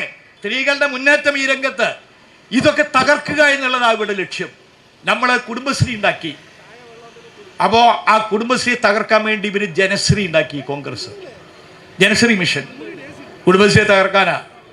നിങ്ങൾ ആലോചിച്ച് നോക്കണം. ലോകത്തിലെ, ഇന്ത്യയിലല്ല ഞാൻ പറയുന്നത്, ലോകത്തിലെ the biggest women empowerment movement in the world, ലോകത്തിലെ ഏറ്റവും വലിയ സ്ത്രീ ശാക്തീകരണ പ്രസ്ഥാനമാണ് കുടുംബശ്രീ പ്രസ്ഥാനം. നമ്മളുണ്ടാക്കിയതാ. നായനാർ ഗവൺമെന്റ് ഉണ്ടാക്കിയതായിരുന്നു അത്. മഞ്ചേരിയിൽ വെച്ച പാലൊള്ളി ലോക്കൽ അഡ്മിനിസ്ട്രേറ്റീവ് മിനിസ്റ്റർ ആവും മഞ്ചേരിയിലാണ് അതിൻ്റെ ഉദ്ഘാടനം നടന്നത്. അതിനെ തകർക്കാൻ നിന്നവര്. ഇപ്പോൾ കോൺഗ്രസ്സുകാർ ചെയ്യണത് ഇവിടെ പറഞ്ഞു, ഞാനതുകൊണ്ട് ആവർത്തിക്കുന്നില്ല. അവരാരും അവിടെ പോയി കേരളത്തിന് വേണ്ടി വാദിക്കുന്നില്ല. അത് മാത്രമല്ല, ഇവിടെ കേരള സർക്കാരിനെതിരായിട്ടുള്ള നീക്കങ്ങളാണ് ഇവർ നടത്തിക്കൊണ്ടിരിക്കുന്നത്. എല്ലാം അവർ പറഞ്ഞു, ഇവിടെ ഞങ്ങൾ റോഡിനാക്കാൻ സമ്മതിക്കില്ല, വികസനം വരാൻ സമ്മതിക്കില്ല, വ്യവസായം വരാൻ സമ്മതിക്കില്ല. നിങ്ങളുടെ സമ്മതം ആർക്ക് വേണം? നിങ്ങളുടെ സമ്മതത്തോടു കൂടിയാണോ കേരളം ഈ മുന്നേറ്റം ഉണ്ടാക്കിയത്? കേരളത്തിലെ ലോകം മുഴുവൻ അംഗീകരിക്കുന്ന ഏറ്റവും വലിയ മഹാസത്യങ്ങളിൽ ഒന്ന് കേരളത്തിൽ നടന്ന കാർഷിക ഭൂപരിഷ്കരണമാണ് കേരളത്തിന്റെ ഇതര മേഖലയിലെ സാമൂഹ്യ പുരോഗതിക്കുള്ള അടിത്തറയായി മാറിയത്. എല്ലാവരും അംഗീകരിക്കുന്നു. എന്നാൽ നിങ്ങൾ കോൺഗ്രസ്സുകാരെ അവരോട് ചോദിക്കണം, ഈ കാർഷിക ഭൂപരിഷ്കരണ നിയമം വന്നപ്പോൾ നിയമസഭയിൽ കോൺഗ്രസ് പിന്തുണച്ചോ? ഇത്രയും മഹത്തരമായ കാര്യമാണ് നിങ്ങൾ ഇപ്പൊ പറയുന്നുണ്ടല്ലോ. കാർഷിക ഭൂപരിഷ്കരണ നിയമം 69 നിയമസഭയിൽ വന്നപ്പോൾ നിങ്ങളതിനെ പിന്തുണച്ചോ? കരുണാകരനാണെന്ന് പ്രതിപക്ഷ നേതാവ് 9 അംഗങ്ങളെ കോൺഗ്രസിനുള്ള ഇറങ്ങിപ്പോയി. MLA കേരളത്തിലെ അന്നത്തെ നിയമസഭയുടെ ചരിത്രം നോക്കിയാൽ മതി. കരുണാകരനെ എതിർത്ത് ഇറങ്ങിപ്പോയി, ഭൂപരിഷ്കരണത്തെ എതിർത്തു. 57 നമ്മുടെ ഗവൺമെന്റ് വന്നപ്പോഴാണ് കുടികിടപ്പ് കുടിയിരിപ്പ് അവകാശം കൊടുക്കുന്ന നിയമം ഉണ്ടാക്കിയത്. ജമ്മിമാർക്കെതിരായിട്ട് നിയമം ഉണ്ടാക്കിയതിനെ സർക്കാരിനെ തന്നെ പിരിച്ചുവിട്ടു കോൺഗ്രസ്. നിങ്ങൾ പിന്തുണച്ചിട്ടാണോ ഇതൊക്കെ നടന്നത്? 80 നമ്മുടെ ഗവൺമെന്റ് വന്നപ്പോഴാണ് ഇന്ത്യയുടെ ചരിത്രത്തിൽ കർഷക തൊഴിലാളികൾക്ക് 60 വയസ്സ് കഴിഞ്ഞാൽ 45 റുപ്യ മാസം പെൻഷൻ കൊടുക്കാൻ നിശ്ചയിച്ചത്. നിയമസഭയുടെ ആർക്കൈവ്സിൽ നോക്കണം. ഇത് ബഡ്ജറ്റ് പ്രഖ്യാപിച്ചപ്പോൾ അന്നത്തെ പ്രതിപക്ഷ നേതാവ് കരുണാകരനായിരുന്നു. കരുണാകരോ പാവം കർഷക തൊഴിലാളികളല്ലേ, കൊടുത്തോട്ടെ 45 റുപ്യ, ഇങ്ങനെ പറയാണോ ചെയ്തത്? കരുണാകരൻ അന്ന് നിയമസഭയിൽ നടത്തിയിട്ടുള്ള വാക്കൗട്ട് പ്രസംഗമുണ്ട്. എന്താ പ്രസംഗത്തിൽ പറഞ്ഞറിയോ? കണ്ട ചാക്കനും പോക്കനും പെൻഷൻ കൊടുത്ത് മുടിപ്പിക്കാനുള്ളതല്ല കേരള ഖജനാവ്. അതിൽ നായനാര് ഒരു മറുപടി ഉണ്ട്. നായനാർ എണീറ്റു. നായനാർ ഇതൊക്കെ നമ്മുടെ നിയമസഭാ രേഖയിലുള്ളതാ. നായനാർ പറഞ്ഞു, എടോ കരുണാകര. നായനാർക്ക് എടോ എന്നൊക്കെ വിളിക്കാൻ അധികാരമുണ്ട്. ഇപ്പം ആരെങ്കിലും വിളിച്ചാൽ അന്ന് അടിയാ അവിടെ. നായനാർക്ക് അതിനൊക്കെ അധികാരമുണ്ട്. നായനാർ പറഞ്ഞു, താൻ എന്താണോ പറഞ്ഞത്? ചാക്കനും പോക്കനോ? താൻ 3 നേരം ഞണ്ടുന്നില്ലേ? ഇതേ വാക്കാ നായനാര്. 3 നേരം ഞണ്ടുന്നില്ലേ? പാൽക്കഞ്ഞി കുടിക്കുന്നില്ലേ? അതിനുള്ള അരി എവിടെ നിന്നാണോ ഉണ്ടാവുന്നത്? താൻ ഈ ചാക്കനും പോക്കനും എന്ന് വിളിച്ച കർഷക തൊഴിലാളികൾ വെയിലും മഴയും മഞ്ഞും നോക്കാതെ ചേറിലും ചളിയിലും ചാണകത്തിലും പണിയെടുത്തുണ്ടാക്കുന്ന അരി കൊണ്ടാണോ താൻ 3 നേരം ഇഡ്ഡലിയും പാൽക്കഞ്ഞിയും കുടിക്കുന്നത്? നിങ്ങൾക്കവര് ചാക്കനും പോക്കനാവും, ഞങ്ങൾക്കവര് ദൈവങ്ങളാണോ? ദൈവങ്ങൾ. എങ്ങനെയാ നമ്മൾ അതിനെ നേരിട്ടത്? ഇവരുടെ പിന്തുണ ഉണ്ടായിരുന്നോ കർഷക തൊഴിലാളി പെൻഷൻ കൊടുക്കാൻ? ആ പെൻഷനാണ് സഖാക്കളെ 45 റുപ്യയിൽ നിന്ന് വീണ്ടും നായനാർ ഗവൺമെന്റിലൂടെ, VS ഗവൺമെന്റിലൂടെ, പിണറായി ഗവൺമെന്റിലൂടെ 59 ലക്ഷം വീടുകളിലേക്ക് 1600 രൂപയായി ഇപ്പോൾ എത്തിക്കൊണ്ടിരിക്കുന്നത്. നമ്മൾ ഉണ്ടാക്കിയതാ. ഇവർ പിന്തുണച്ചിട്ടാണോ? എനിക്ക് അത്ഭുതം വന്നൊരു കാര്യം, ഇവരൊന്നിനെയും അനുകൂലിച്ചിട്ടില്ല. സമ്പൂർണ്ണ സാക്ഷരത ഉണ്ടായി കേരളത്തില്. ഈ സമ്പൂർണ്ണ സാക്ഷരത എന്തിനാ കോൺഗ്രസ് എതിർത്തതെന്നുള്ള ഇതുവരെ മനസ്സിലായിട്ടില്ല. ഞാൻ DYFIയുടെ ജില്ലാ സെക്രട്ടറി ആയിരിക്കുമ്പോഴാണ് കേരളത്തിൽ സമ്പൂർണ്ണ സാക്ഷരതാ യജ്ഞം. അപ്പോൾ DYFI സംസ്ഥാന കമ്മിറ്റി നിശ്ചയിച്ച് 1 ലക്ഷം വളണ്ടിയർമാരെ DYFI തയ്യാറാക്കണം. രാത്രിയൊക്കെ ഇരുന്ന് എഴുത്തുമാനെയും പഠിപ്പിക്കുക. പണിക്ക് പോകണവരെ എല്ലാവരും വിളിച്ചു വരുത്തി സ്കൂളിലും വായനശാലയിലും ഒഴിഞ്ഞ സ്ഥലത്തൊക്കെ കമ്പ്രാന്തിലൊക്കെ കത്തിച്ച് വെച്ച് എല്ലാവരും എഴുത്തുമാനെയും പഠിപ്പിക്കുക. അതാ സമ്പൂർണ്ണ സാക്ഷരതാ യജ്ഞം. അതിനെ എതിർക്കേണ്ട വല്ല കാര്യമുണ്ടോ? അതിനെതിർത്തു കോൺഗ്രസ്. പക്ഷേ ഇവരുടെ എതിർപ്പൊന്നും വിലപ്പോയില്ല. 1990 ഐക്യരാഷ്ട്രസഭ അന്നത്തെ മുഖ്യമന്ത്രിയായിരുന്ന നായനാരെ പ്രത്യേകമായി വിളിച്ചു വരുത്തി സമ്പൂർണ്ണ സാക്ഷരത നടപ്പാക്കിയതിനുള്ള പുരസ്കാരം കൊടുത്തു. ഇപ്പോഴും അത് മുഖ്യമന്ത്രിയുടെ ആഫീസിൽ ഇരിക്കുന്നുണ്ട്. നിങ്ങളുടെ പിന്തുണയിലല്ല കേരളം സമ്പൂർണ്ണ സാക്ഷരതയായത്. 87 നായനാരുടെ ഗവൺമെൻറ് വന്ന സമയത്തായിരുന്നു നമ്മളെ ഇതേപോലെ കോൺഗ്രസ്സുകാർ ബുദ്ധിമുട്ടിച്ച്. അരിയില്ല, പരിപ്പില്ല, പയറില്ല, റേഷൻ കടയിലെ ധാന്യങ്ങളൊന്നും തരുന്നില്ല, മനഃപൂർവ്വം കൃത്രിമമായിട്ട് വിലക്കയറ്റുണ്ടാക്കാൻ വേണ്ടി. അപ്പോഴാണ് മാവേലി സ്റ്റോറുകൾ ആരംഭിച്ച്. മാവേലി സ്റ്റോർ ആരംഭിച്ചപ്പോൾ ആദ്യമായിട്ട് കേരളത്തിൻ്റെ അല്ല, ഇന്ത്യയുടെ ചരിത്രത്തിൽ ആദ്യമായിട്ട് സർക്കാർ പലചരക്ക് കട തുടങ്ങിയതായി മാവേലി സ്റ്റോറ്. പേര് മാവേലി സ്റ്റോർ എന്നാണെങ്കിലും മലയാളം എന്താ? സർക്കാർ പലചരക്ക് കട തുടങ്ങി. കുറഞ്ഞ വിലയ്ക്ക് സാധനം കൊടുക്കാൻ സർക്കാർ നേരിട്ട് പലചരക്ക് കട തുടങ്ങി. അതാ മാവേലി സ്റ്റോറ്. ഇവർ ചെയ്ത് എന്തായിരുന്നു? നല്ല കാര്യമാണ്, കുറഞ്ഞ വിലയ്ക്ക് സാധനം കിട്ടുമല്ലോ, അതിന് പിന്തുണച്ചളയാം. കോൺഗ്രസ് പിന്തുണച്ചോ? മാവേലി സ്റ്റോറിന്റെ മുമ്പിൽ വാമനൻ സ്റ്റോർ തുടങ്ങിയവരാണ് കോൺഗ്രസ്. ആലോചിച്ച് നോക്കണം നമ്മൾ. ഒരു നല്ല കാര്യത്തിന് ഇവർ പിന്തുണച്ചിട്ടില്ല, എല്ലാത്തിനെയും ഇവർ എതിർക്കുകയാണ് ചെയ്തത്. ഞാൻ പറഞ്ഞു വന്നത് ഇത്രയേ ഉള്ളൂ. കോൺഗ്രസിന്റെ എതിർപ്പിനെ മറികടന്നിട്ടാണ് ഈ കേരളം മുമ്പിലേക്ക് പോയത്. ഒന്നും കോൺഗ്രസിന്റെ പിന്തുണയിലല്ല കേരളം നേടിയത്. നമ്മളെ പിരിച്ചുവിട്ടു. ജന്മത്തില്ലാതാക്കാൻ വേണ്ടി ആലോചിച്ചപ്പോൾ സർക്കാരിനെ പിരിച്ചുവിട്ടു. 69 കാർഷിക ഉപരിഷ്കരണ നിയമം ഉണ്ടാക്കിയപ്പോൾ സർക്കാരിനെ തകർത്തു. എല്ലാം ഇങ്ങനെ ഇവരെ വെല്ലുവിളിച്ചിട്ട് നേടിയതാണ് കേരളം. ഇപ്പോൾ കേരളത്തിൽ കാസർഗോഡ് മുതൽ കന്യാകുമാരി വരെയുള്ള എക്സ്പ്രസ് ഹൈവേ ഉണ്ട്, 60 മീറ്റർ വീതിയിൽ 6 വരി പാത. പണി തുടങ്ങിയപ്പോൾ ഓർമ്മ ഉണ്ടോ നിങ്ങൾക്ക്? കണ്ണൂർ കീഴാറ്റൂരിൽ വയൽക്കിളികൾ, അതിൽ BJP, കോൺഗ്രസ്, SDPI, ജമാഅത്ത് ഇസ്ലാമി, ഇതിൻ്റെ എല്ലാത്തിൻ്റെയും പുറമെ CR നീലകണ്ഠനും ഇവരൊക്കെ കൂടി പോയിട്ട് കൈപിടിച്ച് നിന്നു. എന്നിട്ട് പറഞ്ഞു, ഞങ്ങളുടെ ശവത്തെ ചവിട്ടിയിട്ടേ ഇവിടെ റോഡ് ഉണ്ടാക്കാൻ പറ്റൂ. ഇപ്പോൾ ഈ പറഞ്ഞ നേതാക്കന്മാരൊക്കെ കാസർകോട്ടേക്ക് പോകുന്നത് കീഴാറ്റൂർ കൂടെ അവിടെ ഉണ്ടാക്കിയ റോഡ് കൂടെയാണ്. എല്ലാത്തിനെയും എതിർക്കുക, ഒരു കാര്യവും നടപ്പാക്കാൻ സമ്മതിക്കില്ല. ഇങ്ങനത്തെ സമീപനം കോൺഗ്രസ് തുടർന്നാൽ കോൺഗ്രസ് ഇനിയും തകർന്നു പോകും കേരളത്തിൽ. ഇത് തിരിച്ചറിഞ്ഞിട്ടാണ് ശശി തരൂർ പറഞ്ഞത്, മുല്ലപ്പള്ളി രാമചന്ദ്രൻ പറഞ്ഞത്, ഈ ആധുനിക കാലത്ത്, പഴയ കാലമൊന്നല്ല, എല്ലാവർക്കും എല്ലാം പെട്ടെന്ന് നോക്കിയാൽ മനസ്സിലാവും. എല്ലാവരുടെ കയ്യിലും വിവരങ്ങളുണ്ട്. നിങ്ങളുടെ പഴയ കാലമല്ല കോൺഗ്രസ്. ഓരോ മനുഷ്യൻ്റെയും കയ്യിൽ ഇരിക്കുന്ന മൊബൈൽ ഫോണിൽ ഗൂഗിൾ സെർച്ചിലൂടെ വിരൽ തൊട്ടാൽ ലോകത്തിൻ്റെ വിജ്ഞാന വിവരങ്ങൾ മുഴുവൻ വിരൽത്തുമ്പിൽ വരുന്ന കാലമാണ്. അതുകൊണ്ട് നിങ്ങൾ മൂടിവച്ചാൽ, നിങ്ങളുടെ പത്രങ്ങളിലൂടെ നുണപ്രചാരം നടത്തിയാൽ കേരളത്തിലെ സർക്കാർ നടത്തുന്ന വികസനങ്ങൾ മുടക്കാൻ നിങ്ങൾക്കാവില്ല. അത് നിങ്ങൾ മനസ്സിലാക്കണം. ജനങ്ങൾ വികസനത്തിൻ്റെ കൂടെയാണ്. നമുക്ക് ഇതിനേക്കാളും മെച്ചപ്പെട്ട ജീവിതം ഉണ്ടാവണ്ടേ? നമ്മുടെ 2ഓ 3ഓ തലമുറയിലുള്ള മനുഷ്യർ ഇതുപോലെയാണോ ജീവിച്ചത്? അവരെക്കാളും മെച്ചപ്പെട്ട ജീവിതം ഇവിടെ ഉണ്ടായില്ലേ? ഇനി നമ്മുടെ പുതിയ തലമുറയ്ക്ക് നമ്മളെക്കാളും മെച്ചപ്പെട്ട ജീവിതം ഉണ്ടാവണം. അതിനാണ് കമ്മ്യൂണിസ്റ്റുകാർ പ്രവർത്തിച്ചുകൊണ്ടിരിക്കുന്നത്. ഈ കമ്മ്യൂണിസം എന്ന് പറഞ്ഞാൽ ഒന്നുമില്ല, വളരെ ലളിതമാണ്. ആരെങ്കിലും ഇത് ആർക്കും മനസ്സിലാവാത്ത മാതിരി വല്ലതും പറഞ്ഞിട്ടുണ്ടെങ്കിൽ അതിൻ്റെ ഉത്തരവാദിത്വമൊന്നും പാർട്ടിക്കല്ല. ഒറ്റ കാര്യമേ ഉള്ളൂ, മനുഷ്യർ ജീവിതം അഭിവൃദ്ധിപ്പെടുത്തുക. Elevation of the quality of life of common people. മനുഷ്യ ജീവിതം അഭിവൃദ്ധിപ്പെടുത്തലേ ഉള്ളൂ കമ്മ്യൂണിസം. ഞങ്ങളതാ ചെയ്തുകൊണ്ടിരിക്കുന്നത്.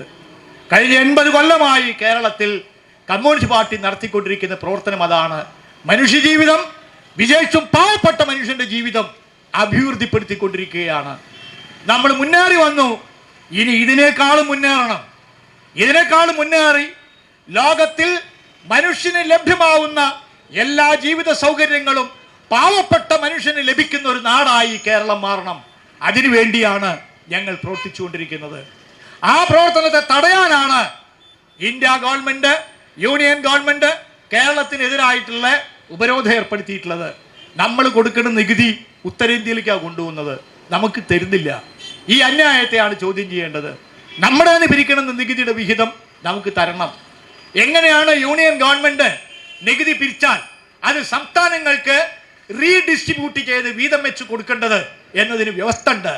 ആ വ്യവസ്ഥ ഇന്ത്യയുടെ ഭരണഘടനയിലെ ഡയറക്റ്റീവ് പ്രിൻസിപ്പിളിൽ എഴുതി വെച്ചിട്ടുണ്ട്. It should be under the population ratio. ജനസംഖ്യയുടെ അനുപാതത്തിലായിരിക്കണം ഇത് വിതരണം ചെയ്യേണ്ടത്. ഇന്ന് ഇന്ത്യ രാജ്യത്ത് ആകെയുള്ള ജനസംഖ്യയുടെ 3.2% ഉണ്ട് മലയാളികൾ. നമുക്ക് ആ 3.2% തുക കിട്ടണം. 1.8% അവർ തരുന്നുള്ളൂ. അതുകൊണ്ടാണ് ഇവിടുന്ന് പിരിക്കുന്ന നികുതി വേറെ സംസ്ഥാനങ്ങളിലേക്ക് അവർ കൊണ്ടുപോകുന്നു എന്ന് നമ്മൾ ആക്ഷേപം ഉന്നയിക്കുന്നത്. ഇവിടെ നിന്ന് പിരിക്കുന്ന നികുതിയുടെ വിഹിതം നമുക്ക് കിട്ടണം. കാരണം വികസനം മുഴുവൻ നമ്മളാണ് നടത്തുന്നത്, റോഡ് നമ്മളാണ് ഉണ്ടാക്കുന്നത്. ഇപ്പോൾ ദാ ഈ പോസ്റ്റ് ഓഫീസ് അവരുടെ യൂണിയൻ ഗവൺമെന്റിന്റെ, പക്ഷേ ആ പോസ്റ്റ് ഓഫീസിൽ ഫാനിന്റെ ചോട്ടിലിരിക്കുന്ന ഇലക്ട്രിസിറ്റി ആര് കൊടുക്കണം? നമ്മൾ കൊടുക്കണം. കുടിക്കാനുള്ള വെള്ളം ആര് കൊടുക്കണം? നമ്മൾ കൊടുക്കണം. ബാത്റൂമിൽ പോയാൽ കഴുകാനുള്ള വെള്ളം ആര് കൊടുക്കണം? നമ്മൾ കൊടുക്കണം. എല്ലാം നമ്മൾ ചെയ്യണം. വെള്ളം നമ്മൾ ഉണ്ടാക്കണം, വെളിച്ചം നമ്മൾ ഉണ്ടാക്കണം, റോഡ് നമ്മൾ ഉണ്ടാക്കണം, പാലം നമ്മൾ പണിയണം, സ്കൂൾ കെട്ടിടം ഉണ്ടാക്കണം, ടീച്ചർമാർക്കും ജീവനക്കാർക്ക് ശമ്പളം കൊടുക്കണം, ആസ്പത്രിയിൽ മരുന്ന് കൊടുക്കണം, എല്ലാം നമ്മൾ ചെയ്യണം. നികുതി അവരും പിരിക്കും. നികുതി മുഴുവൻ അവർ പിരിക്കുക, ക്ഷേമവും വികസനവും മുഴുവൻ സംസ്ഥാനം ചെയ്യുക. ഇതാണ് അന്യായം. ഈ അന്യായത്തെയാണ് നമ്മൾ ചോദ്യം ചെയ്യുന്നത്. ഒന്നുകിൽ വികസനത്തിന്റെ ഉത്തരവാദിത്വം കൂടി അവരെടുക്കണം, അല്ലെങ്കിൽ പിരിക്കുന്ന നികുതിയുടെ വിഹിതം നമുക്ക് തരണം. ഇല്ലെങ്കിൽ എങ്ങനെയാണ് മുമ്പിലേക്ക് പോവുക? കേരളത്തെ തകർക്കുക, കേരളത്തിന്റെ ബദൽ മോശമാണ് ആക്കി തീർക്കുക, അതിനുള്ള പരിശ്രമമാണ് ഈ ഉപരോധത്തിലൂടെ അവർ ലക്ഷ്യമിടുന്നത്. ഇത് നമുക്ക് നോക്കി നിൽക്കാനാവില്ല. ഇതിനെ നമ്മൾ ചോദ്യം ചെയ്യും. മലയാളിക്ക് കീഴടങ്ങിയ ചരിത്രമില്ല, കമ്മ്യൂണിസ്റ്റുകാർക്കും കീഴടങ്ങിയ ചരിത്രമില്ല. EMS സാധാരണ പ്രസംഗിക്കുമ്പോൾ പറയാറുണ്ട്, കമ്മ്യൂണിസ്റ്റുകാരുടെ തലയും കമ്മ്യൂണിസ്റ്റുകാരുടെ കൊടിയും ഒരു വെടിയുണ്ടയുടെ മുമ്പിലും ഒരു കൊലമരത്തിന്റെ മുന്നിലും ഞങ്ങൾ കുനിച്ചിട്ടില്ല. ഞങ്ങളോടൊപ്പം നിൽക്കുന്ന ജനങ്ങളുടെ മുമ്പിൽ മാത്രമേ ഞങ്ങൾ അത് കുനിക്കാറുള്ളൂ. അതുകൊണ്ട് ഈ കളി മനസ്സിൽ സൂക്ഷിച്ചിട്ട്, ഈ സത്യം മനസ്സിൽ സൂക്ഷിച്ചിട്ട് മതി ഞങ്ങളോടുള്ള ഈ കളി. കീഴടങ്ങിയ ചരിത്രം മലയാളിക്കില്ല. കീഴടങ്ങുക എന്ന് പറഞ്ഞാൽ മരിക്കുന്നതിന് തുല്യം. അതാ പുന്നപ്ര വയലാർ പോരാളികൾ നമ്മളെ പഠിപ്പിച്ചത്, അതാ കയ്യൂരിലെ സഖാക്കൾ നമ്മളെ പഠിപ്പിച്ചത്. കയ്യൂരിലെ 4 സഖാക്കളെ തൂക്കിക്കൊല്ലാൻ വേണ്ടി വിധിച്ചിട്ട് അവരെ തൂക്കിലേറ്റാനുള്ള ദിവസങ്ങൾ എണ്ണി കഴിയുമ്പോൾ അന്ന് കമ്മ്യൂണിസ്റ്റ് പാർട്ടിയുടെ ജനറൽ സെക്രട്ടറി ആയിരുന്ന PC ജോഷിയും കേരളത്തിലെ കമ്മ്യൂണിസ്റ്റ് പാർട്ടിയുടെ സംസ്ഥാന സെക്രട്ടറി കൃഷ്ണപിള്ളയും കൂടി ആ കയ്യൂരിലെ സഖാക്കളെ കാണാൻ കണ്ണൂർ സെൻട്രൽ ജയിലിൽ പോയ ഒരു അനുഭവം എഴുതിയിട്ടുണ്ട്. ഈ 4 ചെറുപ്പക്കാർ, 26 വയസ്സ് താഴെയുള്ളവരാ 4 ചെറുപ്പക്കാർ. മഠത്തിൽ അപ്പു, കോയിത്താട്ടിൽ ചിരികണ്ഠൻ, പൊടോര കുഞ്ഞമ്പു നായർ, പള്ളിക്കൽ അബൂബക്കർ. ബ്രിട്ടീഷുകാർ തൂക്കിലേറ്റാൻ ദിവസങ്ങളെ ബാക്കിയുള്ളൂ.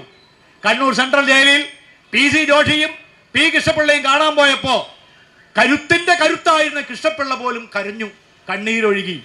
ഈ 4 സഖാക്കളും പറഞ്ഞു, കരയാതെ സഖാക്കളെ, ഞങ്ങൾക്ക് സങ്കടമില്ല. ഇനിയൊരു ജന്മമുണ്ടോ എന്ന് ഞങ്ങൾക്ക് അറിയില്ല. ഇനിയൊരു ജന്മമുണ്ടെങ്കിൽ ഞങ്ങൾക്ക് ഇതേ കയ്യൂരിൽ തന്നെ ജനിക്കണം. അന്നും ഇംഗ്ലീഷുകാരും ജമ്മിമാരും ഉണ്ടെങ്കിൽ അവർക്കെതിരെ പൊരുതി ഇതുപോലെ ഒരിക്കൽ കൂടി ഞങ്ങൾക്ക് തൂക്കുമരത്തിൽ കയറണം. ഇത് സഖാക്കളോട് പറയുക എന്ന് പറഞ്ഞ് പാർട്ടിയുടെ ജനറൽ സെക്രട്ടറിയെയും സംസ്ഥാന സെക്രട്ടറിയെയും തിരിച്ചയച്ചവരാ കയ്യൂർ രക്തസാക്ഷികൾ. കീഴടങ്ങില്ല, കീഴടങ്ങിയ ചരിത്രമില്ല കമ്മ്യൂണിസ്റ്റുകാർക്ക്. അതുകൊണ്ട് പൊരുതി നേടും, കേരളത്തെ മുമ്പിലേക്ക് നയിക്കും. നിങ്ങൾ എന്ത് ചെയ്താലും കേരളത്തിന്റെ വികസനം മുടക്കാൻ സാധ്യമില്ല. റോഡുകൾ ഞങ്ങൾ ഉണ്ടാക്കും, ആശുപത്രിക്ക് കെട്ടിടങ്ങൾ ഉണ്ടാക്കും, സ്കൂൾ കെട്ടിടങ്ങൾ ഉണ്ടാക്കും, വിദ്യാഭ്യാസം നന്നാക്കും, ആരോഗ്യ പരിപാലനം നന്നാക്കും, കൃഷി നന്നാക്കും, വ്യവസായം വരും. സാമൂഹ്യക്ഷേമ പദ്ധതികൾ ഒന്നും നിർത്തില്ല. ഇപ്പോ ഇനി 2 മാസത്തെ പെൻഷൻ കൂടി 1600 രൂപ കൊടുക്കാനുള്ളൂ. അത് ഈ മാർച്ച് മാസത്തോടു കൂടി കൊടുത്ത് പൂർത്തിയാക്കാൻ സാധിക്കും. ഇങ്ങനെ മനുഷ്യർക്ക് കൊടുക്കേണ്ട ഒരു കാര്യവും ഞങ്ങൾ മുടക്കില്ല. എന്തുകൊണ്ടെന്നാൽ കമ്മ്യൂണിസ്റ്റ് പാർട്ടിയും ഇടതുപക്ഷ മുന്നണി ഗവൺമെന്റും പാവപ്പെട്ട മനുഷ്യന്റെ കൂടെയാണ്. പാവപ്പെട്ട മനുഷ്യരുടെ ജീവിതമാണ് ഞങ്ങൾ ഉയർത്തിപ്പിടിക്കുന്നത്. ആ ജീവിതം മുമ്പിലേക്ക് കൊണ്ടുപോകാൻ ഈ സമരത്തിന് ഈ നാട്ടിലെ എല്ലാ മനുഷ്യരുടെയും പിന്തുണ ഉണ്ടാവണം. കമ്മ്യൂണിസ്റ്റുകാർക്ക് മാത്രമല്ല. നല്ല സ്കൂളുണ്ടായി. ഇപ്പോൾ മോയിൻ സ്കൂള് കേരളത്തിലെ ഏറ്റവും നല്ല പെൺകുട്ടികളുടെ സ്കൂളിലൊന്നാണ്. കേരളത്തിൽ ഏറ്റവും കൂടുതൽ പെൺകുട്ടികൾ പഠിക്കുന്നത് മോയിൻ സ്കൂളിലാണ്. ആ സ്കൂൾ നന്നായ മോയിൻ സ്കൂളിലേക്ക് കമ്മ്യൂണിസ്റ്റുകാരുടെ മക്കൾ മാത്രമാണോ പോണത്? PMG സ്കൂൾ നന്നായ PMG സ്കൂളിലേക്ക് പോകുന്ന കമ്മ്യൂണിസ്റ്റുകാരുടെ മക്കൾ മാത്രമാണോ? വിക്ടോറിയ കോളേജ് നന്നായ വിക്ടോറിയ കോളേജിൽ കമ്മ്യൂണിസ്റ്റുകാരുടെ മക്കൾ മാത്രമാണോ പോണത്? ആസ്പത്രി നന്നായാൽ ചികിത്സയ്ക്ക് പോകുന്ന കമ്മ്യൂണിസ്റ്റുകാർ മാത്രമാണോ? പൊതുവെ മനുഷ്യരാണ്, എല്ലാവരുടെയും കാര്യത്തിന് വേണ്ടിയാണ് ഈ സമരം. ഇതൊരു കക്ഷി രാഷ്ട്രീയ അടിസ്ഥാനത്തിലല്ല, കേരളത്തിന്റെ പൊതുവായ ആവശ്യത്തിനുള്ള സമരമാണ്. ഈ സമരം അവർ മനസ്സിലാക്കണം. മനസ്സിലാക്കാൻ ഇവിടെ അവർക്ക് വരാൻ പറ്റാത്തതുകൊണ്ട് ഗവർണർക്കൊക്കെ അതിനാണല്ലോ, ഗവർണറുടെ രാജ്ഭവന്റെ മുമ്പിൽ ഇപ്പോൾ ഈ സമരം ഉണ്ട്. പോസ്റ്റ് ഓഫീസിലുള്ളവർ അവരുടെ സെൻട്രൽ ഗവൺമെന്റിന്റെ ഏജൻസ് ഒക്കെ ഉണ്ട് ഇവിടെ, സ്പെഷ്യൽ പോലീസൊക്കെ പറയട്ടെ. ഇനി അവർ പറയുന്നതിൽ എന്തെങ്കിലും കുറച്ചിലുണ്ടായാൽ നേരിട്ട് കാണാനാണ് വയനാട്ടിലെ ദുരന്ത ബാധിത LDF-ന്റെ നേതൃത്വത്തിൽ ഈ സമരം ഇവിടെ നടക്കുമ്പോൾ പ്രധാനമന്ത്രിയുടെ ഓഫീസിന്റെ മുമ്പിൽ നമ്മൾ ഡൽഹിയിലും സമരം നടത്തുന്നത്. വയനാട്ടിൽ സമരമില്ല, അവർ പ്രധാനമന്ത്രിയുടെ ഓഫീസിന് മുമ്പ് പോയിട്ടാണ് സമരം. ഇതൊക്കെ മനസ്സിലാക്കി, കേരളത്തിന്റെ ഈ വികാരം മനസ്സിലാക്കി, കേരളത്തിൽ നിന്ന് പിരിക്കുന്ന നികുതിയുടെ വിഹിതം മാന്യമായ വിധത്തിൽ കേരളത്തിലേക്ക് തന്ന് കേരളത്തിന്റെ പൊതു പുരോഗതിയെ തടസ്സപ്പെടുത്തുന്ന ഈ നീക്കത്തിൽ നിന്ന് ഇന്ത്യ ഗവൺമെന്റ് പിന്തിരിയണം. ഇതാണ് നമ്മൾ എല്ലാവരും കൂടി ഈ നട്ടുച്ച നേരത്ത് ഇന്ത്യ ഗവൺമെന്റിനോട് ആവശ്യപ്പെടുന്നത്. അവരിപ്പോൾ ഇത് കേട്ട് നാളെ എന്നെ ശരിയാക്കുന്നുള്ള തെറ്റിദ്ധാരണയൊന്നും ആർക്കും വേണ്ട. സമരം തുടരേണ്ടി വരും. പക്ഷേ നമ്മൾ കീഴടങ്ങാൻ പോണില്ല. നമ്മൾ പൊരുതി മുമ്പിലേക്ക് പോവും. നമ്മുടെ തനത് വരുമാനം നമ്മൾ വർദ്ധിപ്പിക്കും. കേരളത്തിന്റെ ഏറ്റവും വലിയ മെച്ചം എന്താ? 28 സംസ്ഥാനമുണ്ട് ഇന്ത്യ രാജ്യത്ത്. ഈ 28 സംസ്ഥാനങ്ങളിൽ ഒരു സംസ്ഥാനത്തിന്റെ പൊതു കടവും ആ സംസ്ഥാനത്തിന്റെ ആഭ്യന്തര ഉൽപാദനവും തമ്മിലുള്ള അന്തരം ഏറ്റവും കുറവുള്ള സംസ്ഥാനമാണ് കേരളം. GSDP ഏറ്റവും ഉയർന്നതാണ് കേരളത്തിൽ. കേരളത്തിൽ 12% GSDP. എന്നാൽ അമിത്ഷായുടെയും നരേന്ദ്രമോദിയുടെയും ഗുജറാത്തിൽ 9% താഴെയാണ് GSDP. ഗുജറാത്തിൽ 9% GSDP ഉള്ളപ്പോഴാണ് കേരളത്തിൽ 12%. അതുകൊണ്ട് ഞങ്ങളെ തോൽപ്പിക്കാന്ന് വിചാരിക്കേണ്ട. പൊതുകടവും ആഭ്യന്തര സമ്പത്ത് ഉൽപാദനവും തമ്മിലുള്ള അന്തരം ഇന്ത്യയിൽ ഏറ്റവും കുറവുള്ള നാടായി കേരളം മാറുകയാണ്. തനത് വരുമാനം വർദ്ധിപ്പിച്ച് ക്ഷേമം നടപ്പിലാക്കും, വികസനം നടപ്പിലാക്കും. ആരുടെയും മുമ്പിൽ കീഴടങ്ങാൻ പോകുന്നില്ല. ഒരാളുടെയും മുമ്പിൽ കീഴടങ്ങിയ ചരിത്രം മലയാളിക്കില്ല എന്നിവർ മനസ്സിലാക്കണം എന്ന് അഭ്യർത്ഥിച്ചുകൊണ്ട് ഇത്രയും ഈ വെയിലത്ത് ഈ സമരത്തിൽ പങ്കെടുത്ത നിങ്ങൾ എല്ലാവരെയും അഭിവാദ്യം ചെയ്തുകൊണ്ട് എൻ്റെ പ്രസംഗം ഞാൻ നിർത്തുന്നു. നിങ്ങൾക്ക് അഭിവാദ്യങ്ങൾ.